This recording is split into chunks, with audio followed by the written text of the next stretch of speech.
it's Lisa. I have two 4x6 photos today, and these photos were taken at the near the entrance of the Biltmore Estate in Asheville, North Carolina. I had a season pass last year in 2000 and most of 2016. I took it out at the end of 2015. And so I went up several times, and one of my favorite parts of the Biltmore Estate is the drive up from the entrance gate up to the house. I think it's just the most gorgeous drive. Unfortunately, there are very few places to pull out and take a photograph. I've spotted one, and I spotted it on a trip maybe in the winter time, and so when I went up in the spring, I went ahead and pulled my vehicle over, and I got out and I took a few photos. And when I printed these, I forgot that Photoshop Elements has a photo merge feature where you can take photos that have overlapping elements and then merge them together and create one sort of wide photo that you can print. So I forgot that, but I already have these printed, so I'm going to sort of lay them over each other on my page.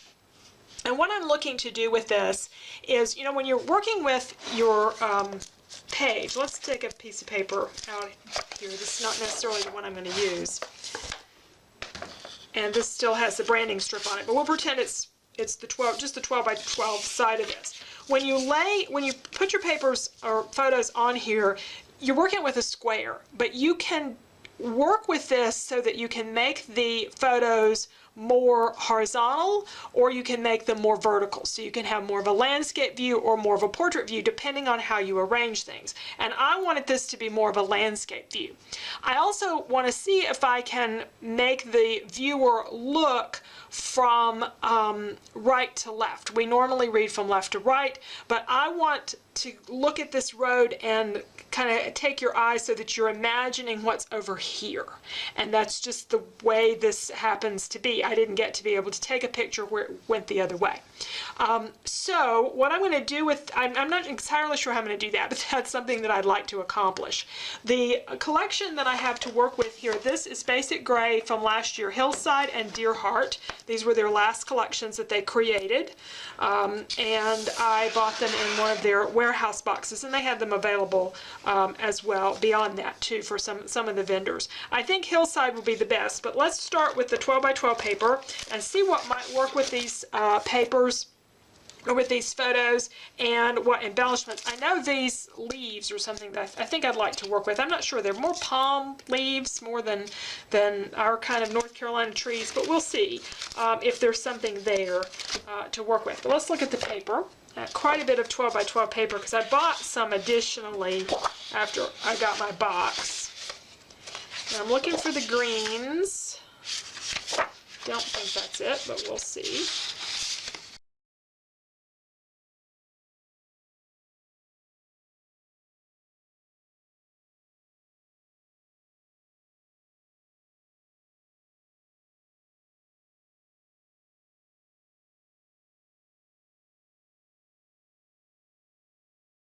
And I'm probably going to use a smaller section on a larger piece of paper. So I'm probably going to need a couple of different sheets.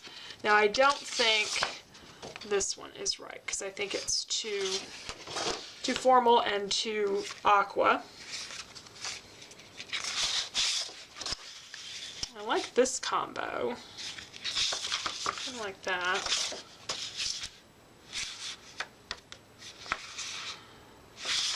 They really stand out on that, but I don't think I want to use that one. This is so subtle. Even though I have two sheets of this, I don't think I want to waste the back of that because you can barely tell that's green. That looks white to me. I really like this one.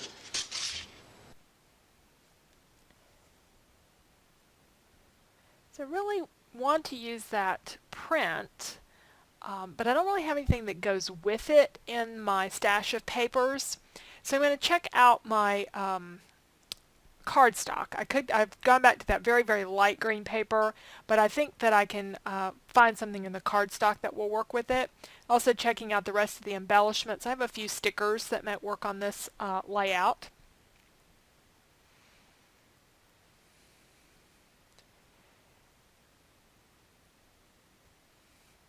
That's my cardstock deck that I made with Stampin' Up! Cardstocks and paper tray ink cardstocks, and it's a bit outdated. I really need to update it. All right, I went ahead and joined my photos together as close as I could align them since I didn't do the photo merge feature. And what I realized is the back side of that floral paper is a beautiful green and white soft tone-on-tone design. So I just cut it down to the size that I wanted and took the remaining strips and just turned them over. And I'm gluing everything to a sheet of older scrapbook paper. And then I can put something over the seams. I don't really have to. They came together, very well, but I thought I would add some trim or washi tape or something across those seams. Going ahead and picking out some of the leaves in the die cut pack that were a little more like our regular tree leaves and not palm tree type things. I'm going to put these down here in the lower right corner because again I want to bring the eye over to the right side of the page when you first look at this page and then let your eye flow back to the left. That's the effect that I'm going for. So I found 3 stickers that I like. And I'll put those on in a little bit when we get some more of this pulled together. I'm looking for some washi tape or trim to cover the seam. I have a real pretty trim there, but I think I need just a small amount of it. And I have a wood grain washi tape I'm going to use for the bottom, and I was looking for something kind of small or light for that top seam. I don't want to weight it too heavily. And what I ended up doing was using the lighter color, and there was just really too much of it. It was just too wide, so I'm going to take scissors and trim it down. And this turns out to be a slightly tedious process to get it trimmed. It would have probably been better if I put it out on my craft mat and then just cut it with the craft knife. That would have been, I think, a better choice than using the scissors. But I got it trimmed down, and I'm using a narrow strip of that washi.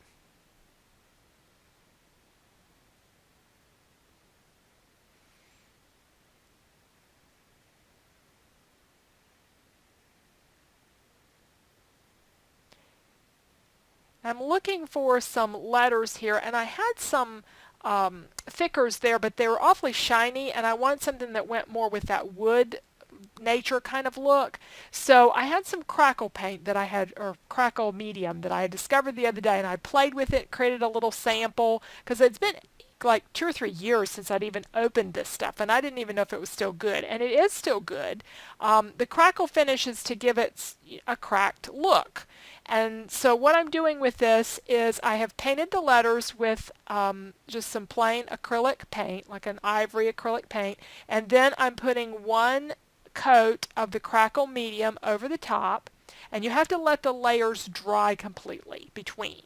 So this takes a little bit of time to do.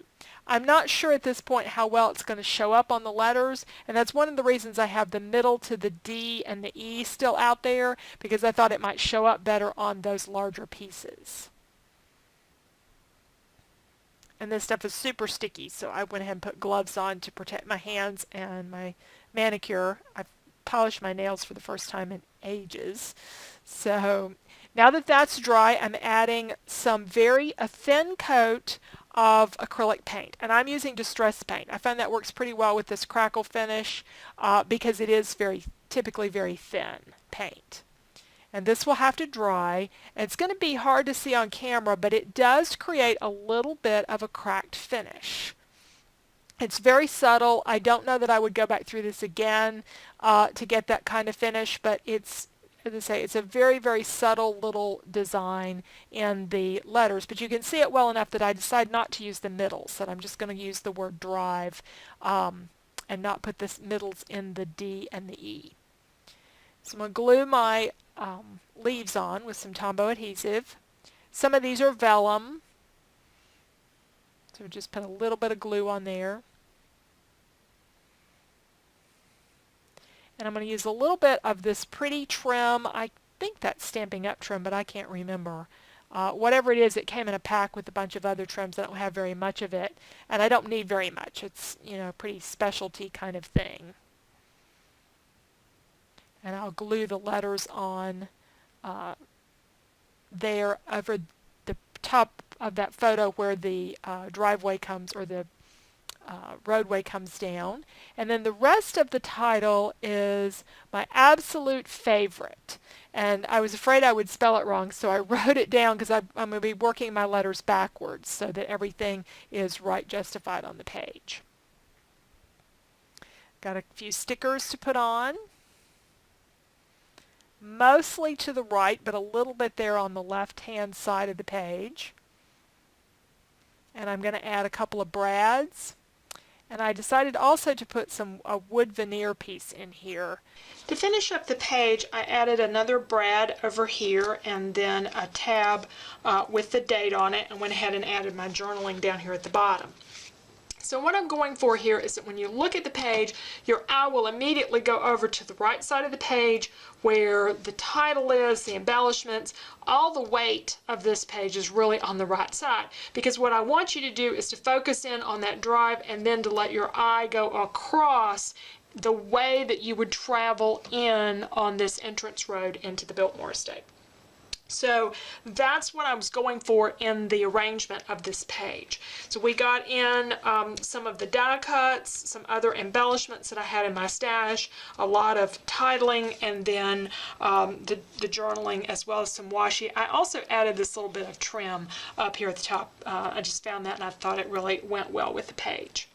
So just sort of a different way to approach it, to try to, instead of reading from our typical left to right, to go ahead and focus on the right side of the page and then move back across, because I think that the eye is going to go here anyway, so I just thought that would be a way to kind of direct the attention. Thanks so much for joining me. I hope you've enjoyed the page, and if you like it, I'd love to get a thumbs up on my video. I think it helps YouTube advance my channel, and I appreciate all of you subscribing. Thanks so much.